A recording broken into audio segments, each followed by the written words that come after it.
Everyone, welcome back my YouTube channel. कैसे हो आप लोग? आशा करती हूँ आप सब बहुत अच्छे होंगे। फ्रेंड्स, आज बात करने वाले हैं, आज की जो वीडियो है वो होने वाली है बेबी की हलचल पर।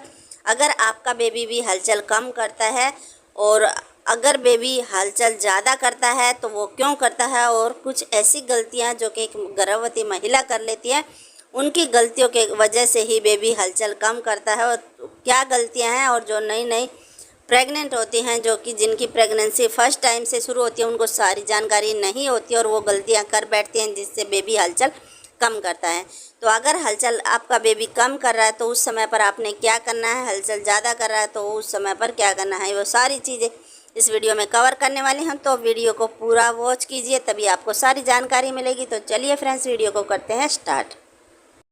हे गाइस, आप अपने आप को ज़्यादा एक्टिव किस समय मानती हैं? जब आप कुछ अच्छा खा लेती हैं, या फिर आप खाना खाने के बाद अपने आप को ज़्यादा एक्टिव समझती हैं, या फिर एनर्जेटिक समझती हैं, आपके अंदर एक एनर्जी हो जाती है खाना खाने के बाद। उसी प्रकार से जब आप खाना खाती हैं तो वो जो सारा पोषक तत्व होता है फ्रेंड्स, वो आपके बेबी तक पहुंचता है जूस की फॉर्म में जा कर के। लेकिन कुछ महिलाएं ऐसी होती हैं, गर्भवती महिलाएं, जो कि खाना ही टाइम पर नहीं खाती हैं और सुबह के टाइम पे वो कुछ चाय बिस्किट वगैरह खा लेती हैं, और खाने का समय है ना वो काफ़ी लंबा कर देती हैं। उस बीच वो काफ़ी सारा समय ले लेती हैं, किसी भी कारण से, कामकाज की वजह से, जॉब की वजह से, किसी भी कारण से खाने का टाइम बहुत ही लंबा हो जाता है, जिसकी वजह और जिसका बुरा असर सबसे ज़्यादा आपके शिशु पर पड़ता है। इससे बेबी हलचल कम करेगा क्योंकि उसको अच्छे से न्यूट्रिशन नहीं मिल रहा है। तो आपने ऐसी गलती बिल्कुल भी नहीं करनी है। आपने हर 2 घंटे में कुछ ना कुछ खाना है, क्योंकि जो गर्भवती महिला है उसको पोषक तत्व बहुत ही ज़्यादा मात्रा में चाहिए होते हैं, साथ ही साथ उनके बेबी को भी चाहिए होते हैं। तो उनका ना हर 2 घंटे में उनको कुछ ना कुछ खाना चाहिए। आपको खाने का समय ज़्यादा लंबा नहीं करना है। उसके साथ आपने अच्छे से पानी पीना है। पानी दिन में आपने 2 से 3 लीटर ज़रूर से पीना चाहिए, क्योंकि आपको पता है अगर पानी की कमी आपकी बॉडी में हो गई तो बहुत ज़्यादा दिक्कत आ सकती है, क्योंकि जो शिशु है वो एक पानी की थैली में ही होता है। तो फ्रेंड्स, अगर आप पानी अच्छे से नहीं पीती हैं तो उसका सारा बुरा असर आपके शिशु पर पड़ता है, जिससे बेबी की ग्रोथ अच्छे से नहीं होती है, बेबी हलचल करना कम कर देता है। इस वजह से भी पहला कारण ये हो सकता है कि आप टाइम से खाना नहीं खा रहे हो, उस वजह से भी बेबी हलचल करना कम कर देता है। इसके साथ आपने ध्यान रखना है कि आपने एक साथ काफ़ी सारा खाना नहीं खाना है, यानी बैठ करके आराम से आपने पूरा पेट भर लिया और अच्छे से खा लिया, ऐसा आपने नहीं करना है, क्योंकि आपने अपने पेट के अंदर स्पेस रखना है ताकि बच्चा अच्छे से घूम सके। तो आपने थोड़ा थोड़ा करके ही खाना है, एक साथ बहुत सारा खाना आपने नहीं खाना है। ध्यान रखना है, हैवी खाना बिल्कुल नहीं होना चाहिए। जो खाना है आपका वो लाइटली होना चाहिए और उसके अंदर सारा पोषक तत्व होना चाहिए, जिससे बेबी को अच्छी सी ग्रोथ मिलेगी और बेबी एक्टिव रहेगा। तो इस चीज़ का आपने ध्यान रखना है। दूसरा कारण ये हो सकता है फ्रेंड्स कि आप बहुत ज़्यादा बिजी रहती हैं, बहुत ज़्यादा काम करती हैं और रेस्ट बिल्कुल नहीं करती हैं। तो दूसरा कारण ये भी हो सकता है फ्रेंड्स, यहाँ पर आपने इस चीज़ का ध्यान रखना है कि आपने 8 घंटे की नींद लेना आपके लिए बहुत ज़रूरी है। साथ ही साथ जब आप काम करती हैं, आपने खुद को इतना भी बिजी नहीं करना है कि आप रेस्ट करना ही भूल जाए। आप कोई भी काम करती हैं लेकिन आपको रेस्ट करना बहुत ज़रूरी है।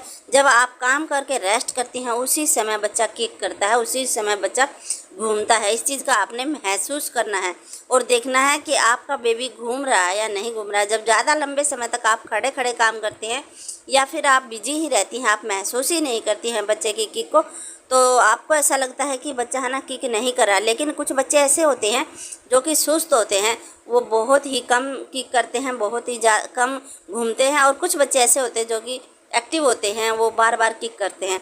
तो आपने इस चीज़ का ध्यान रखना है, आपने ये चीज़ें महसूस करनी है जब भी आप काम करती हैं। तो उसके बाद आप जब रेस्ट करती हैं तो आपने महसूस करना है कि बेबी कितने कितने टाइम में किक कर रहा है। एक कारण ये भी हो सकता है फ्रेंड्स, इन्फेक्शन, जैसे कि आपको बाथरूम बार बार आना या फिर बाथरूम में जलन होना, एक होता है वाइट डिस्चार्ज। इन सब कारण, अगर ये कारण बढ़े हुए हैं और आपको लगता है कि आपके साथ ऐसा हो रहा है, तो उनकी वजह से भी बेबी डिस्टर्ब होता है, जिससे वो अच्छे से किक नहीं करता है, मूवमेंट नहीं करता है। तो ये भी एक कारण हो सकता है। अगला है फ्रेंड्स, आप कई टाइम तक यानी 1-2 घंटे के लिए कहीं पर एक ही जगह पर बैठे हुए हैं, यानी आप जैसे कि चेयर पर बैठे हैं या कहीं सोफे पर बैठे हैं, एक ही जगह आपको घंटा हो गया है, तो इससे आपका पेट जो है ना दब जाता है, बेबी दब जाता है, जिससे बेबी किक नहीं करता है, घूमता नहीं है। बेबी को घूमने के लिए स्पेस चाहिए होता है। आपने ज़्यादा समय के लिए एकदम स्ट्रेट नहीं लेटना है, सीधा नहीं लेटना है, आपने करवट लेकर लेटना है।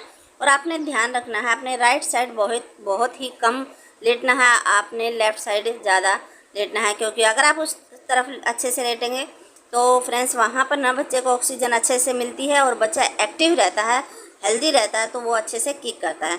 अब जान लेते हैं फ्रेंड्स, बच्चा जो है ना किस समय में मूवमेंट करना स्टार्ट करता है। तो कुछ बेबी होते हैं जो कि जल्दी मूवमेंट करना स्टार्ट कर देते हैं, और कुछ बेबी होते हैं जो कि 4 मंथ से बेबी किक करना स्टार्ट कर देता है। और 4 मंथ के बाद भी अगर आपका बेबी किक नहीं कर रहा है तो आप डॉक्टर से ज़रूर से बात कीजिए। और फ्रेंड्स यहाँ पर आपको यहाँ तक का बिल्कुल क्लियर हो गया होगा। और अब एक लास्ट क्वेश्चन और मैं आपके साथ शेयर कर लेती हूँ, बता देती हूँ आपको। अगर आपका बेबी किक नहीं कर रहा है और जब आपकी जो है ना प्रेगनेंसी लंबा समय हो जाता है, जैसे 7 मंथ या फिर 8 मंथ, तो अगर ये समय है तो यहाँ पर बेबी किक कम करेगा, क्योंकि बेबी जो है ना हेल्दी हो जाता है और उसको घूमने के लिए कम स्पेस मिलता है, इस वजह से वो किक कम करता है। तो इस चीज़ का आपने ध्यान रखना है। और ज़्यादा ही कम करता है तो आपने डॉक्टर से ज़रूर से बात करनी है। और आपको लगता है कि बेबी बिल्कुल ही किक नहीं कर रहा है तो आपने कुछ मीठा खा लेना है, जो भी आपका मन करे वो चीज़ आप खा लीजिए, उससे आप देख सकते हैं कि बेबी खुश हो जाएगा और किक ज़रूर से करता है।